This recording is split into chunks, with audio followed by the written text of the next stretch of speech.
एक घटना घटी। किसी समाचार पत्र ने एक उर्स वाले को मेवाड़ का राजा लिख दिया।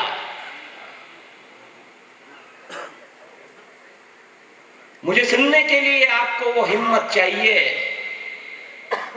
कहने की हिम्मत तो मां शारदा ने दी है। मैं फिर कह रहा हूं, वो जो पिलर के पीछे से सुन रहे हैं, आ जाओ अब आप।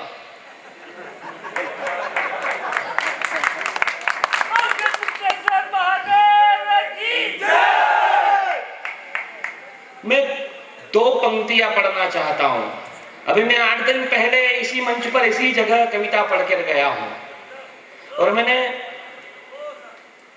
हाँ आ जाएंगे, अब तो आ जाएंगे, अब तो जादूगर भी जाएगा।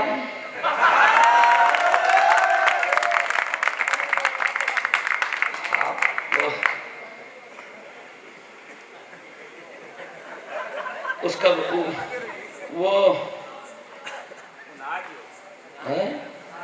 वो नाच नहीं रहा, उसका बीपी कम हो गया है।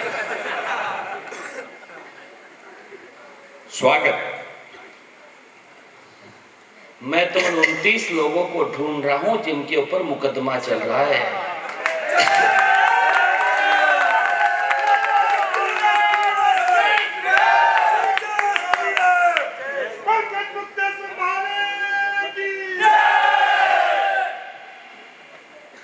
बेटा बैठ जा, लड़के की गोदी में क्या बैठना।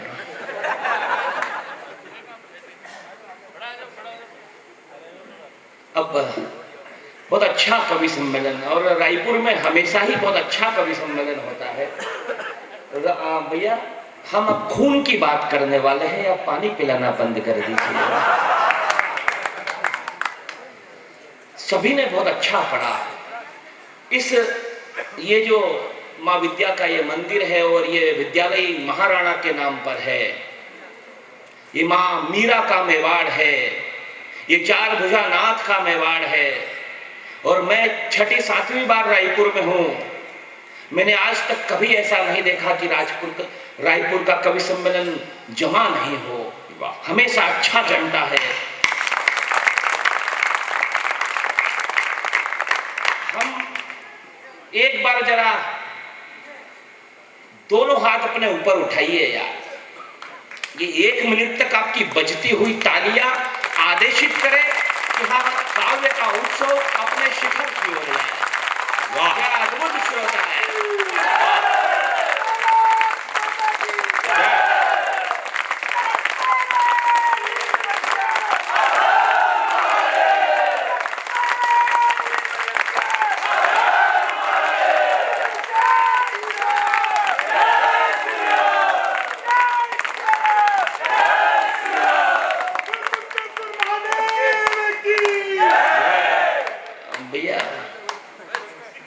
कार्यकर्ता कितना भी उत्साही हो, हम मोदी की तर्ज पर काम करने वाले लोग हैं। हमें अनुशासन बहुत प्रिय है।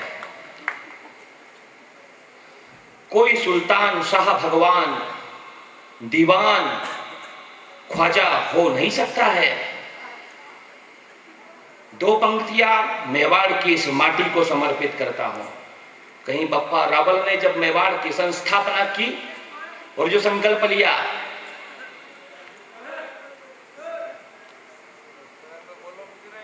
वो चंद्रशेखर रावण का आदमी लग रहा है।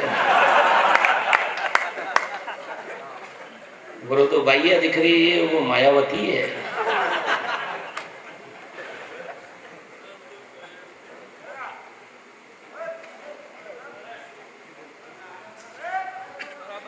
कोई सुल्तान, शाह, भगवान, दीवान, ख्वाजा हो नहीं सकता है। एक लिंग के अतिरिक्त कोई मेवाड़ का राजा हो नहीं सकता है।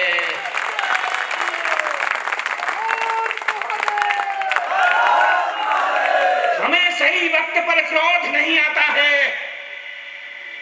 हम काशी जाते थे, हम कहीं और प्रणाम करके आ जाते थे। नंदी बाबा कहीं और मुंह करके खड़े रहते थे। हमने कुछ लोगों को चपरासी से लेकर राष्ट्रपति तक बनाया। वो लोग वहां जाते थे, एक कुंड के भीतर वजू करते थे। वजू का अर्थ है उसी में हाथ धो लेना, उसी में कुल्ला कर देना, उसी में पैर धो लेना। लेकिन एक भी ईमान वाला ऐसा नहीं था जिसने आकर हमें यह बताया हो कि वो कुंड जहां वजू किया जाता है उसमें हमारे सदाशिव विराजमान है। लेकिन मैं 4 पंक्तियां पढ़ता हूं कि फिर एक परिवर्तन हुआ। 72 हुरों की चाह में वो अपने खुदा को राजी करते रहे। 72 हुरों की चाह में वो अपने खुदा को राजी करते रहे।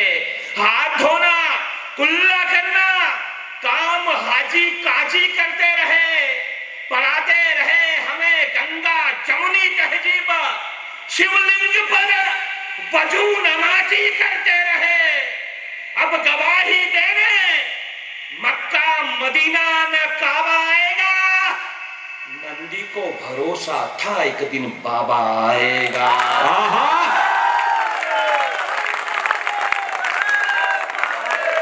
नंदी को भरोसा था एक दिन बाबा आएगा, और बाबा आया तो फिर बाबा आए। वे कुछ लोग जो हिंदू हितों को लेकर के इकट्ठे हैं, वे कुछ लोग, वे मुट्ठी भर लोग जो हिंदू हितों को लेकर इकट्ठे हैं, वे सब पौगड़िया बालाजी के पट्टे हैं।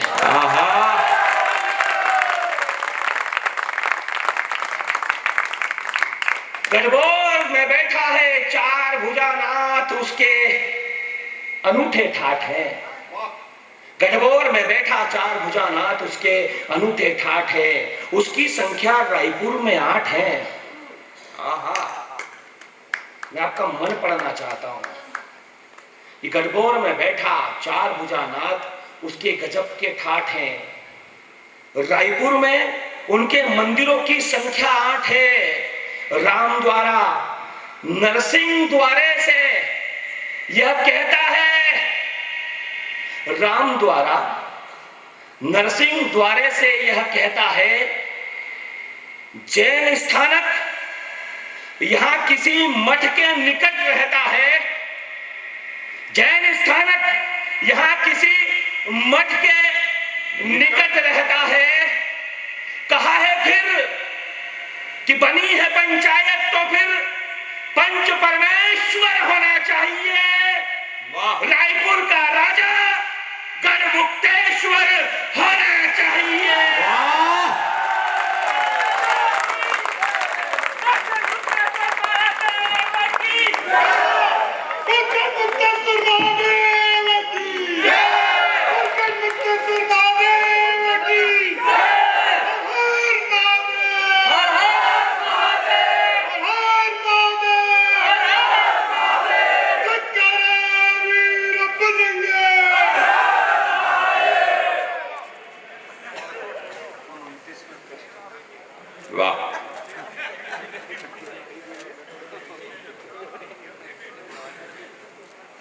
अब तक तो हमने वो पढ़ा है जो लिखा ही नहीं है।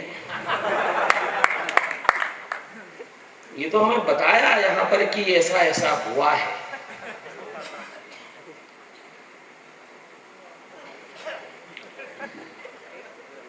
मजा आया? लेकिन इस मजे को हवा में मत खो देना यार, हवा में नहीं उड़ाना है। एक परिवर्तन यदि चाहते हो तो यहां से लेकर दिल्ली तक यूं तो चाय बेचकर भी गुजारा हो रहा था, यूं तो चाय बेचकर भी गुजारा हो रहा था, पर भारती की दुर्दशा पर व्यथित मन रो रहा था। जरा झांक कर देखो भारत के पौराणिक इतिहास में, कंस वध करने वाले कान्हा जन्मे कारावास में, तानाशाहियों सामंतवादियों के मिथ्या भ्रम को तोड़ना पड़ा, और सत्ता के भूखे भेड़िए देश ना बेच दे, इसीलिए चाय का धंधा छोड़ना पड़ा। देशभक्ति का दिनकर प्रतिशोध की अग्नि में तप रहा था। हर भारतीय के मन में एक आक्रोश पनप रहा था। तो वो 3-4 पीछे आ गए अंतिम यात्रा निकालने के लिए। अभी पप्पू भैया ने अपने पार्टी की अंतिम यात्रा निकाली।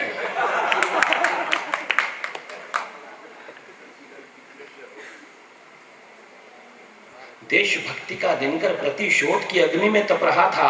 हर भारतीय के मन में एक आक्रोश पनप रहा था। संविधान अदालत की चौखट पर कानूनी पेचीदगियों से जूझ रहा था। शहीदों को इंसाफ दिलाने का कोई भी मार्ग नहीं सूझ रहा था। पटेल की धरा का स्वाभिमान चाहे भले भाड़ में मैडम लगी हुई थी एक पप्पू को पीएम बनाने की जुगाड़ में, पर इस देश की जनता ने समझ लिया भारत माता के दर्द को और दिल्ली की गद्दी पर बिठा दिया फिर मोदी जैसे मर्द को।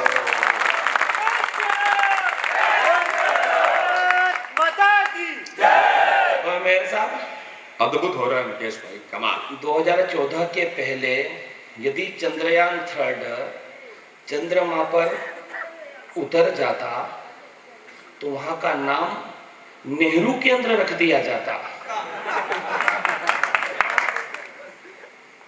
लेकिन ये आपकी सोच है, ये हमारी उस विचारधारा की सोच है कि मेरा देश का प्रधान इसरो में जाता है, माइक के सामने खड़े होता है और कहता है कि उस स्थान का नाम शिव शक्ति होगा।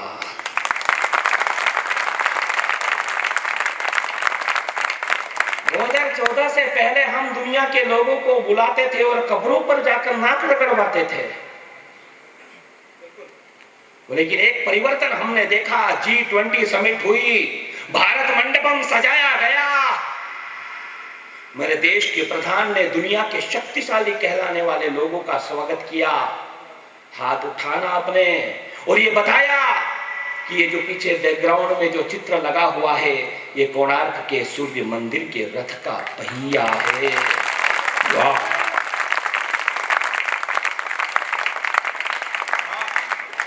द्रौपदी मुर्मू जब भोज देती है तो बैकग्राउंड में एक चित्र होता है, बैकग्राउंड में एक चित्र होता है, और वो चित्र किसी ताजमहल का नहीं होता है, वो किसी स्थान का चित्र है, तो स्थान होता है नालंदा विश्वविद्यालय। क्या अद्भुत परिवर्तन हुआ जब देश आजाद हुआ। मैं उन बच्चों को पढ़ाता हूं जो आईएएस बनते हैं। संविधान में पहला ही वाक्य लिखा गया, इंडिया दैट इज भारत। लेकिन 75 वर्ष के बाद बदलाव हुआ। पहली बार ऑफिशियल डॉक्यूमेंट में लिखा गया, G20 समिट में लिखा गया, president of Bharat, prime minister of Bharat.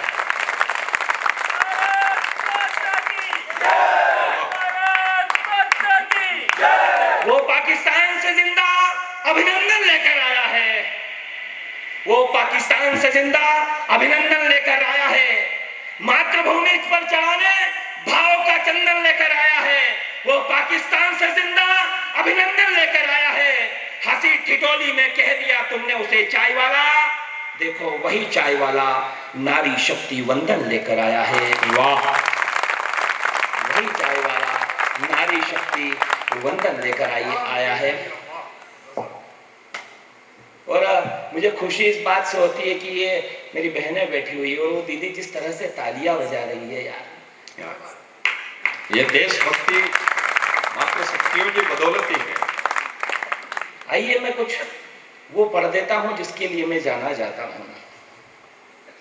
जब जब भी देवीय शक्ति पर दानवीय दर्प का प्राबल्य होता है तभी तब उस दर्प का दमन करने के लिए उस देवीय शक्ति की शुद्ध आंतरिक प्रेरणा से ही कभी मनु, कभी इक्ष्वाकु, कभी ययाति, कभी पुनर्वा, कभी रघु, कभी अज, कभी दशरथ, कभी राम, कभी युधिष्ठिर, कभी विक्रमादित्य, कभी भोज, कभी सांगा, कभी प्रताप, कभी शिवा, कभी भगत सिंह, कभी सुखदेव, कभी राजगुरु, कभी शेखर, कभी सुभाष, कभी रोशन, कभी लाड़ी, कभी बिस्मिल, कभी केशव, कभी माधव, कभी बाला साहब देवरस, कभी रज्जू भैया, कभी सुदर्शन जी, कभी श्रद्धेय मोहन भागवत, कभी पंडित अटल बिहारी वाजपेयी, कभी नरेंद्र मोदी और कभी योगी आदित्यनाथ जैसे देशभक्त इस रात और हो जाया करते हैं। वाह वाह वाह वाह भाई वाह। अत्याचारी बाबर, बाबर का पौत्र वो मोहम्मद जलालुद्दीन अकबर।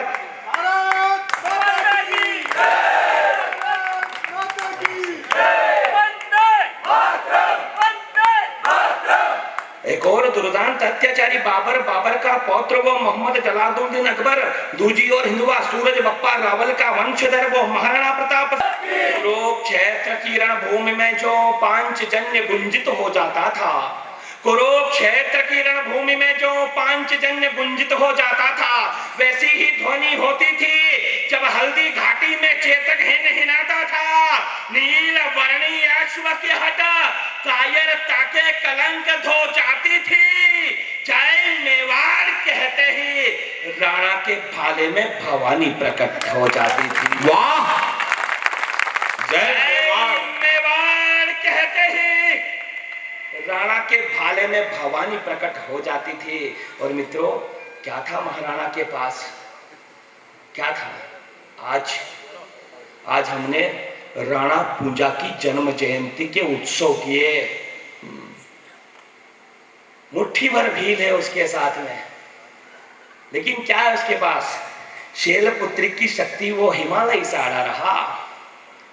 शैलपुत्री की शक्ति वो हिमालय से आड़ा रहा। ब्रह्मचारिणी का बल ढाल बन खड़ा रहा। चंद्र घंटा की ध्वनि वेरियों में हाहाकार मचा दिया। मां कुष्मांडा की कृपा ने स्वाभिमानी इतिहास रचा दिया। कार्तिकेय जननी स्कंद माता ने दिव्य चेतना का वर दिया। परांबा कात्यायनी ने तुलित शौर्य भर दिया।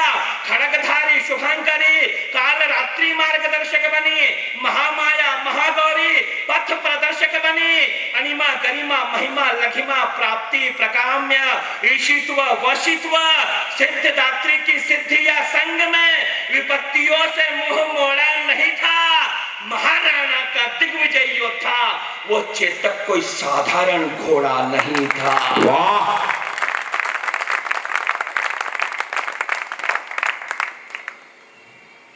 पुलवामा का हमला हुआ, 44 बेटे चिथड़े चिथड़े हो गए।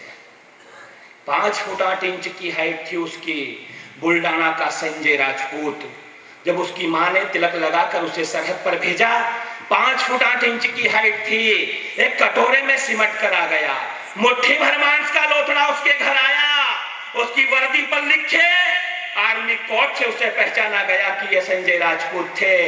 और एक दृश्य आप सभी ने देखा है, देहरादून के मेजर विभूति प्रसाद भोंडियाल, उनकी पार्थिव देह जब उनके घर आंगन में पड़ी हुई थी और उनकी पत्नी ने बिलख करके आई लव यू विभू जय हिंद कहा, इससे बड़ा सैल्यूट दुनिया में और कोई हो नहीं सकता। वो अपने पति की मृतदेह से, डेड बॉडी से लिपट कर क्या शिकायत करती है? इन बहनों को, बेटियों को समर्पित करता हूं। एक भारतीय वीरांगना क्या शिकायत करती है? वो कहती है कि विभू तुम झूठ बोलते थे। तुम कहते थे कि तुम दुनिया में सबसे ज्यादा मुझसे प्यार करते हो। तुम तो अपनी भारत माता से प्रेम करते थे। 7 मार्च को उसका विवाह होने वाला था। मेजर चित्रेश बिष्ट अपनी मां से कहकर गया था कि मां, मेरी बारात में पहनने के लिए अपने पसंद की साड़ी मत खरीदना। मैं जब 28 फरवरी को आऊंगा तो मेरी पसंद की साड़ी लेकर आऊंगा। लेकिन जिस समय आर्मी हेडक्वार्टर से चित्रेश बिष्ट के पिता के पास कॉल आता है कि आपका बेटा वीर गति को प्राप्त हो गया, उस समय चित्रेश बिष्ट के पिता एक रिश्तेदार के घर उसी चित्रेश बिष्ट के विवाह की कंकुपत्री देने गए हुए थे। एक बेटा जो अपनी मां से कहकर गया कि तेरे लिए साड़ी लेकर आऊंगा, वो जब तिरंगे में लिपट कर आ गया तो मेवाड़ की इस धरा पर देशभक्तों के बीच कुछ पंक्तियां पढ़ना चाहता हूं। स्वागत जी। गणेश पूजन के अक्षत माटी के कण रोने लगे। गणेश पूजन के अक्षत माटी के कण रोने लगे। मंडप की बेला में हल्दी मेहंदी के क्षण रोने लगे। शुभ लग्न के मुहूर्त को कंकु पत्री छिड़ा रही है। बेटे की मृत्यु पर वीरता करुणा का हौसला बढ़ा रही है। माँ मेरे की पावन घड़ियों का दम घुट गया। भोली माँ का दुनिया भर में कराना छूट गया। आज समय ही आंखों में अश्रु गंगा लेकर आ गया। साड़ी का कहा था रे पगले तिरंगा लेकर आ गया। साड़ी का कहा था रे पगले तिरंगा लेकर आ गया। पर मौत मर गई है मानकर चले गए, मौत मर गई है मानकर चले गए, लौट कर आएंगे ठान कर चले गए, वतन के नाम अपनी जान कर चले गए। कर्ण की दानवीरता मुंह ताकती रही, वो चीथड़ों में देह दान कर चले गए, चीथड़ों में देह दान कर चले गए। दृश्य देख महाकाल खड़े हो गए, दृश्य देख महाकाल खड़े हो गए, कहा ओ वीर तुम महावीर से बड़े हो गए, कहा ओ वीर तुम महावीर से। चेयरमैन साहब, सारे देश से फोन आए हमारे पास, तुम्हारा मोदी कहाँ है, 56 इंची सीना कहाँ है, मोटा भाई कहाँ है, पुलवामा का हमला हो गया है। लेकिन एक व्यक्ति इस देश में ऐसा, जल्दी जाइए भैया, एक व्यक्ति इस देश में ऐसा था, उसकी आंखों में नींद नहीं थी। पूरे देश क्यों उससे प्रेम करता है, बता देना कि 2023 हो या 24 अब वही होगा। देश क्यों उससे प्रेम करता है? आर्मी के जनरल गए उनके पास और कहा कि सर, आर्मी पुलवामा अटैक का बदला लेना चाहती है। उस आदमी ने बिना कैबिनेट की बैठक बुलाए अपने आर्मी के जनरल की आंखों में आंखें डालकर देखा, अपनी कलम उठाई, सिग्नेचर कर दिए नरेंद्र दामोदर दास मोदी। वाह! और जो बदला लिया गया, बदला पड़ना चाहता। और एक बात आपको कोई भाजपा का प्रवक्ता भी नहीं बताएगा, 1971 के युद्ध के पहले तक, 1971 के युद्ध से लेकर के जितने भी युद्ध भारत ने लड़े, 1971 से लेकर के 2014 तक इस देश में ऐसे सैनिक जिनकी संख्या 2235 थी, जो प्राकृतिक आपदाओं में मर गए, बलिदान हो गए। किसी ने रायपुर के किसी गांव से अपने बेटे को भेजा होगा सरहद पर, बर्फ धंस गई, उसकी मृत्यु हो गई। इस देश में उसको शहीद नहीं माना गया। ऐसे लोगों की संख्या 2235 थी। लेकिन नीमका थाना के एक व्यक्ति ने अपने बेटे की मृत्यु के बाद, सावल नाम, यादव नाम है उस आदमी का, उसका बेटा इसी प्राकृतिक आपदा में मर गया, ऊपर बलिदान हो गया, लेकिन उसे शहीद का दर्जा नहीं दिया जा रहा था। उसने एक फाइल निकाली, भारतीय सेना से उनके डाटा लिए, 2235 उनकी संख्या थी जिनको शहीद नहीं मान रही थी इस देश की सरकार। एक दिन उसने हेलीपैड से किसी सभा में जाते हुए नरेंद्र मोदी के हाथ में फाइल पकड़ा दी। मित्रों, ताली उठे नहीं, विस्फोट होना चाहिए। नरेंद्र मोदी ने के सहयोगी ने हाथ में फाइल ले ली। इस घटना के 7 दिन के बाद कैबिनेट में एक प्रस्ताव भेजा गया, प्रस्ताव पारित किया गया और वो 2235 लोग शहीद की श्रेणी में सम्मिलित हो गए। वाह!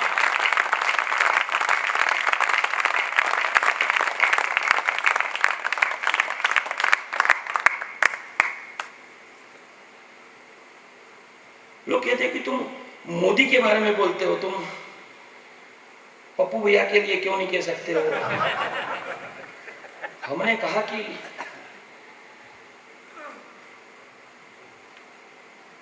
देखो, फालतू में बहुत आनंद आ रहा है, पर आप परम आदरणीय राहुल गांधी जी का वैसे मत। हास्य रस के बड़े कवि हरीश भैया को मैं भैया कहता हूं, इसलिए पप्पू के आगे मैंने भैया शब्द लगाया है। अच्छा। जी जी जी, आनंद है। मैंने उत्तर दिया। ये रोम रोम में आनंद भर देते हैं। मैंने पूछा मुकेश भाई से कि महाराणा प्रताप घास की रोटी खाकर ऐसा लोहा कैसे ले गए उस जमाने में, तो उन्होंने मेरे को जोरदार बात कही। बोले उस जमाने में हर दिल में स्वाभिमान था, बुजदिली कतरा भर भी शेष नहीं थी, अपनों के बीच अपनों से लड़ने की कोई रेस नहीं थी, और महाराणा प्रताप स्वाभिमान इसलिए जिंदा रख पाए क्योंकि उस जमाने में कांग्रेस नहीं थी। ये ऐसी बात बताते हैं मेरे को।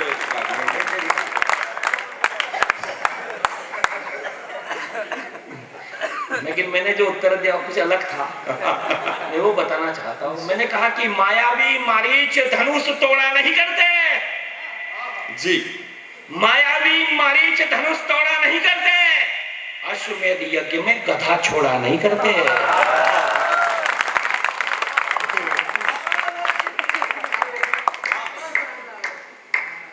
मित्रों, शस्त्र उठाते ही भवानी खप्पर सजाती है, शस्त्र उठाते ही भवानी खप्पर सजाती है, छिन्न मस्ता नर्तन कर काल भैरवी को बुलाती है, चामुंडा स्तवंत ध्यानस्थ महादेव को जगाती है, रणचंडी स्वयं आकर के विजय तिलक लगाती है। काशी के कोतवाल को लेना था प्रतिशोध, रात्रि के तीसरे पहर में महाकाल ने किया क्रोध, तो वायु मार्ग से जा नर पिशाचों की बलि चढ़ा दी, और केवल 21 मिनट नहीं जैसे मोहम्मद के अड्डों की धज्जियां उड़ा दी।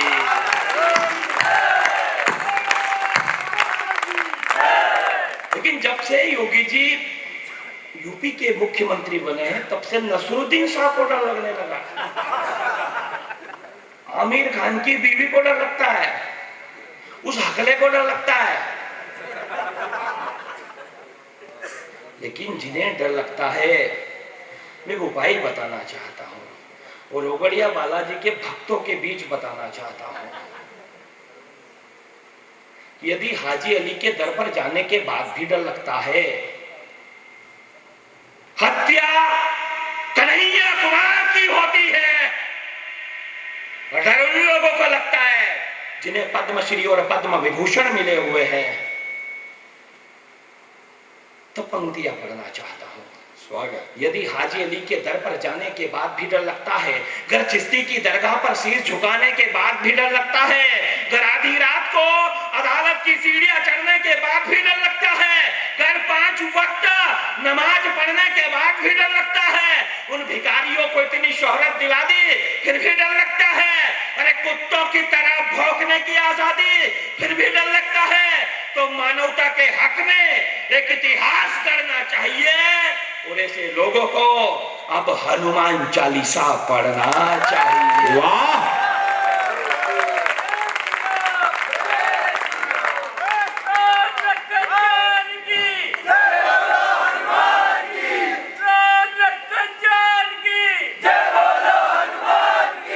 मित्रों, सुनाने को तो पूरी रात है। मुझे नहीं पता है कौन सी कविता में सुना, रोज ही कहीं ना कहीं कुछ पढ़ना रहता है। यदि आप कुछ सुनना चाहे तो आप अपनी तरफ से बता दीजिए, वरना तो मैं एक टिप्पणी करना चाहता हूं उन बहनों के कारण जो बैठी हुई है। कोई ऐसे ही होता है क्या परिवर्तन? छत्रपति शिवाजी 6 वर्ष के थे, वो जीजाबाई का जन्मदिन था, सारे लोग आ रहे थे, उनको उपहार दे रहे थे, बधाइयां दे रहे थे। शिवा जाता है उनके पास और कहता है कि जीजाओ, मैं आपको कोई उपहार देना चाहता हूं माँ, आपका जन्मदिन है आज। जीजा माँ उन्हें धकेल देती है, कहते हैं कि तू इतना छोटा सा है, मुझे क्या उपहार देगा। लेकिन बार बार शिवा कहते हैं, तब जीजा माँ क्रोध से भर जाती है, अपने बेटे की उंगली पकड़ती है, उसे महल की अटारी पर ले जाती है और कहती है कि शिवा, वो सामने देख, सिंहगढ़ का किला है, दुश्मन का ध्वज फहरा रहा है, यदि तू मुझे उपहार देना ही चाहता है तो उसकी जगह भगवा ध्वज फहरा दे।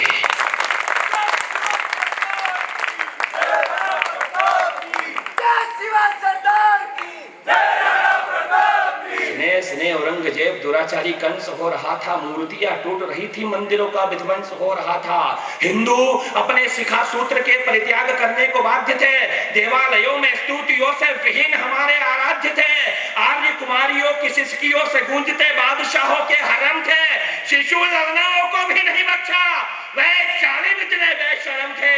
तब सनातन धर्म ध्वजा फहराने जीजा बाई का वो लाल आया था, मुगलों का काल बनकर शिवा साक्षात महाकाल आया था। हर हर महादेव बोलकर उसने अधर्म पर प्रहार किया था, दम तोड़ती वीरता में उसने प्राणों का संचार किया था, समर्थ गुरु से इतना सामर्थ्य पाया था कि पराजित बादशाह की बेगम को भी मां कहकर सिर झुकाया था।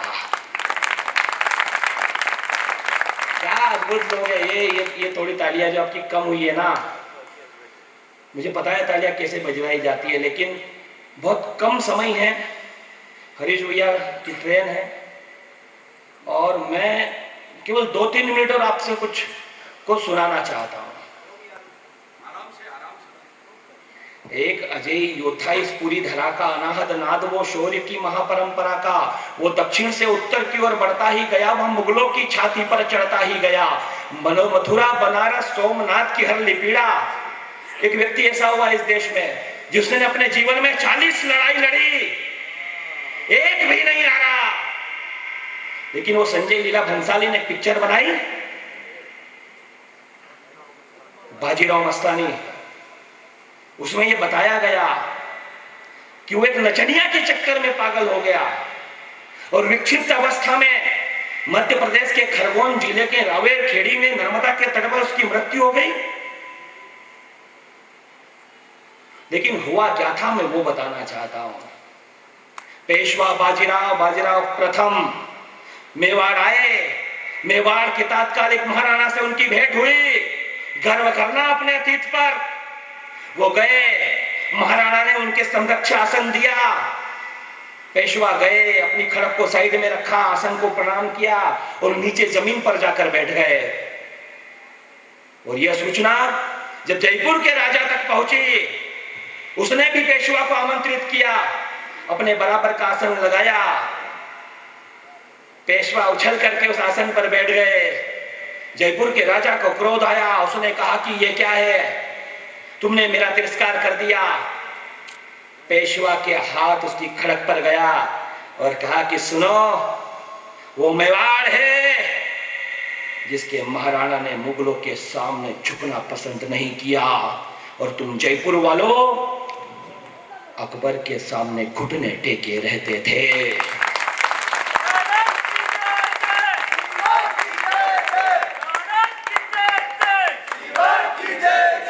अजय योद्धा इस पूरी धरा का, अनाहद नाद वो शौर्य की महापरंपरा का, वो उत्तर से दक्षिण की ओर बढ़ता ही गया, वह मुगलों की छाती पर चढ़ता ही गया, मथुरा बनारस सोमनाथ की हर पीड़ा, अश्वारोही बाजीराव करता रहा युद्ध कीड़ा, मालवा में मुगलों से मुक्ति के नायक हुए, बुंदेलखंड में जा छत्रसाल के सहायक हुए, दक्कन में जाकर निजाम के दंभ को चूर कर दिया, दिल्ली के बादशाह को बेगम के बुरके में घुसने पर मजबूर कर दिया। हिंदू योद्धा 40 लड़ाई, एक भी हारा नहीं, मस्तानी को तो घर में रखा पर इस्लाम को कभी स्वीकारा नहीं। वाह!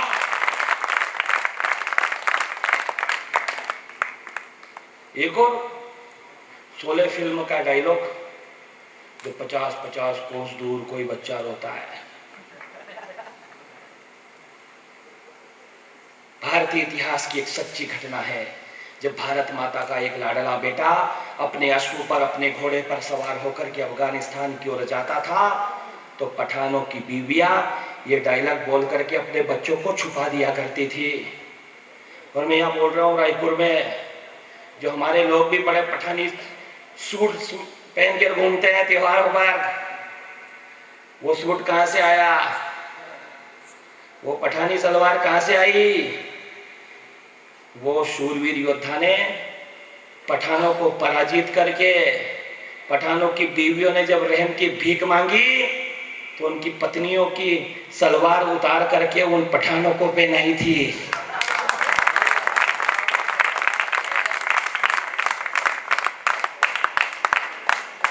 हम जब भी पढ़ेंगे ऐसा ही पढ़ेंगे, जिससे कि नई पीढ़ी को नई जानकारी मिले।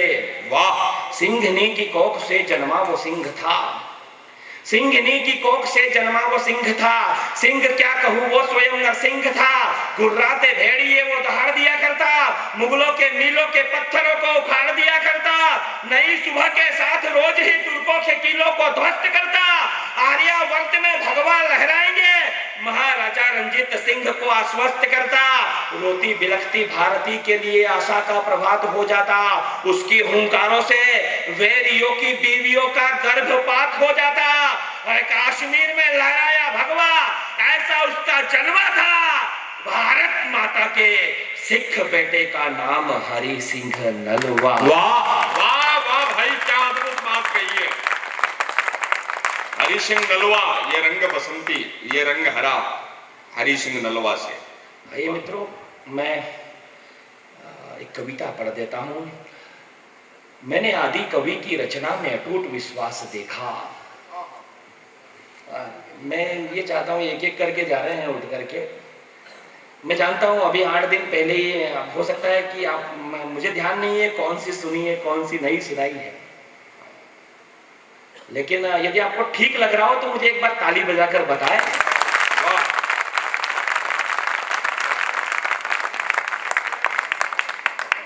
वो सबका साथ सबका विकास करने आया है, स्वर्णिम कथा को एक उपन्यास करने आया है।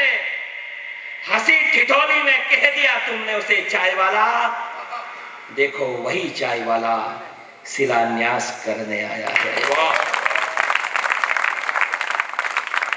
वही चाय वाला शिलान्यास करने आया है।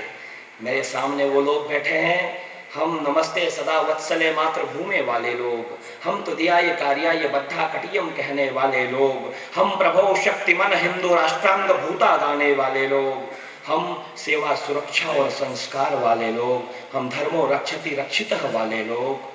तब एक कविता अगर आपने सुनी भी हो तो मुझे पता है आपको अच्छी लगेगी। मैंने आदि कवि की रचना में अटूट विश्वास देखा। मेरा तो केवल मेरे कांग्रेसी मित्रों से इतना कहना है कि यदि बात सनातन धर्म की है, प्रियंक खड़गे कांग्रेस के राष्ट्रीय अध्यक्ष मल्लिकार्जुन खड़गे की औलाद है, और उसने सनातन धर्म की तुलना किस बीमारी से की। यदि महाराणा प्रताप का रक्तिम शौर्य हृदय में है, यदि राणा सांगा के बेटे हैं, कहते हो अपने आप को, यदि कहते हैं कि हम पूजा के बेटे हैं, हम पन्ना धाई के बेटे हैं, यदि ये कहा जाता है तो फिर एक प्रश्न मल्लिकार्जुन खड़गे से पूछना चाहिए, बड़े नेताओं से पूछा जाना चाहिए कि आखिर क्यों आप में से किसी व्यक्ति ने प्रियंक खड़गे के बयान का विरोध नहीं किया। बात बीजेपी की नहीं है, फिर कह रहे हैं हम पार्टियां तो आएगी और जाएगी,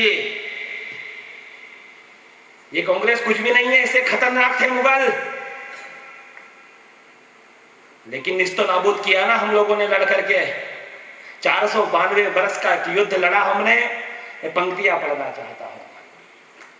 मैंने आदि कवि की रचना में अटूट विश्वास देखा, कालिदास के रघुवंशम में वर्णों का विन्यास देखा, तुलसी के मानस सरीखा भला कौन सा उपन्यास देखा, राज तिलक की घड़ी में युवराजों का वनवास देखा, सारंग की टंकार मैंने दशानन का चंद्रहास देखा, लक्ष्मण की क्षुधा का मुझे कुछ पता नहीं, मैंने 14 बरस उर्मिला का उपवास देखा। वाह वाह मुकेश भाई, वाह वाह वाह, मैंने 14 बरस उर्मिला का उपवास देखा। मैंने 14 बरस इससे का उपवास देखा। मैं सरयू का तट, और क्या देखता है सरयू का तट। मेरी ये नौजवान पीढ़ी, मैं सैल्यूट करता हूँ इसे भैया, मतलब जो परिवर्तन इस राष्ट्र के भीतर हो रहा है जी, ये मेरे देश का नौजवान यार, चेयरमैन साहब जैसा व्यक्ति, वो आदमी जेल चला गया सिर्फ इसके लिए कि गढ़मुक्तेश्वर में बैठना चाहिए जी। वाह। मैंने क्षुवाको कुक्षी विकुक्षी बाण जैसे शासक देखे, अनरण्य प्रथु धुंधुमार जैसे प्रशासक देखे, योनाश्व को विवस्वान के कीर्ति पृष्ठ पढ़ते देखा, महान धाता को अश्वमेध यज्ञों के प्रतिमान करते देखा, सुसंधि ध्रुवसंधि भरत असित का इस धरा पर आना, सगर के 60,000 पुत्रों का भस्मीभूत हो जाना, असमंजन सुमान दिलीप के कठिन यत्नों से, गंगा धरा पर आई भागीरथ के प्रयत्नों से, कुकुत्स के पौत्र रघु का कुबेर पर चढ़ जाना, अनायास ही फिर सूर्य वंश का रघुवंश कहलाना, संखान प्रवर्ध अम्बरीश की धर्म निष्ठा देखी, नहुष ययाति नाभाग की बढ़ती हुई प्रतिष्ठा देखी। अज के घर में दशरथ से धर्मात्मा आएंगे। सरयू उठलाकर बोली, अगली पीढ़ी में परमात्मा आएंगे। सरयू सरयू सरयू उठलाकर बोली, अगली पीढ़ी में परमात्मा आएंगे। मैं सरयू का तट, मैंने पद चिन्हों पर जाते हुए लक्ष्मण देखा। और क्या है मेरा राम?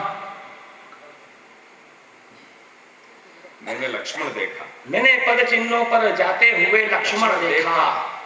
अंतिम 2 मिनट में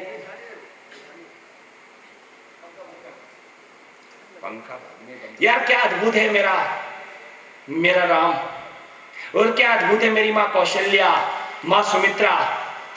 हम वो लोग नहीं है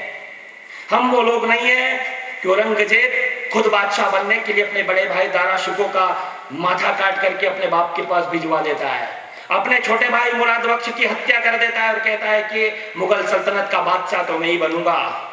हम वो लोग हैं जहाँ एक पिता के वचन को निभाने के लिए बड़ा बेटा जो कल राजा बनने वाला है वलकल धारण करके बिना पिता के कहीं निकल जाता है। उसके पीछे पीछे छोटा भाई निकलता है जिसके लिए राजपाट मांगा गया, उसने तो अयोध्या में कदम ही नहीं रखा। और 14 बरस ही क्यों, 14 बरस ही क्यों? लक्ष्मण जी आए और कहा कि भैया मैं साथ चलूंगा। राम जी ने, चेयरमैन साहब, राम जी ने डांट दिया लक्ष्मण जी से, कहा कि माता पिता की सेवा करना। और लक्ष्मण जी ये दिनेश माली की तरह थे, ये विशाल की तरह थे, बोले नहीं मैं तो चलूंगा। राम जी को कहना पड़ा कि जाओ माँ सुमित्रा से आज्ञा लेकर आओ। माँ सुमित्रा के पास गए, माँ सुमित्रा प्रसन्न हो गई कि अपने भाई की सेवा में जा रहा है। तब माँ ने कहा, सुमित्रा ने कहा कि लक्ष्मण तुम जा तो रहे हो पर बेटा मेरे दूध को लजाना मत, अपने बड़े भाई की सेवा करना, उसे वनवास में अकेला छोड़ करके आ मत जाना। और ये कहा कि मेरा राम जब सो जाए उसके बाद सोना और राम के उठने से पहले उठ जाना। और सपने में भी अपने बड़े भाई के विरुद्ध कोई विचार मन मत लाना। यार सनातन धर्म क्या है, मैं जो कहने जा रहा हूं मैं नहीं कह रहा हूं, ये हमारा धर्म बोल रहा है। दुनिया का एक ही मात्र धर्म है सनातन धर्म, और वो क्या कहता है, जिसके हाथ नहीं खुले खोल देना। लक्ष्मण ने कहा कि मां सपना तो सपना होता है, उस पर किसका कंट्रोल है, वो कभी भी किसी को भी आ सकता है। मां सुमित्रा ने क्रोध से लक्ष्मण की ओर देखा, लक्ष्मण मुस्कुराए, मां के दोनों चरण पकड़ लिए और कहा कि मां यदि तू ये कहती है कि मेरे मन में कोई सपना भी नहीं आए राम के विरुद्ध, तो तेरे चरणों की सौगंध मां, तेरा ये लक्ष्मण 14 बरस तक सोएगा भी नहीं।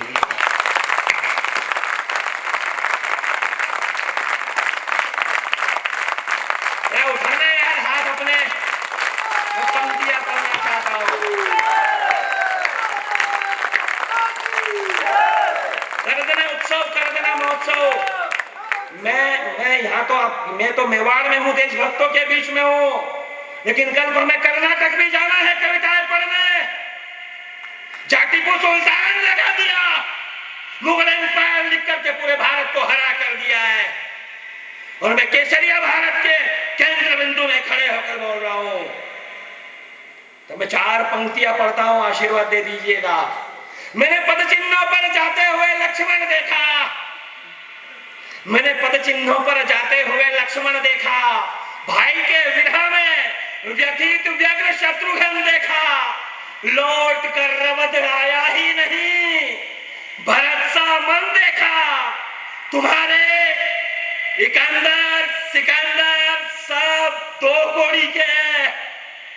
मैंने राम की चरण पादुका का शासन देखा। वाह,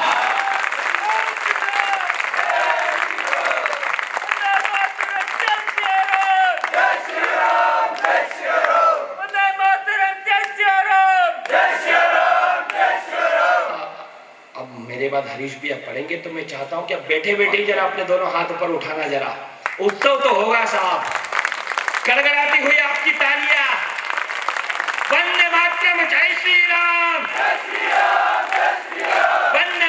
जय श्री राम,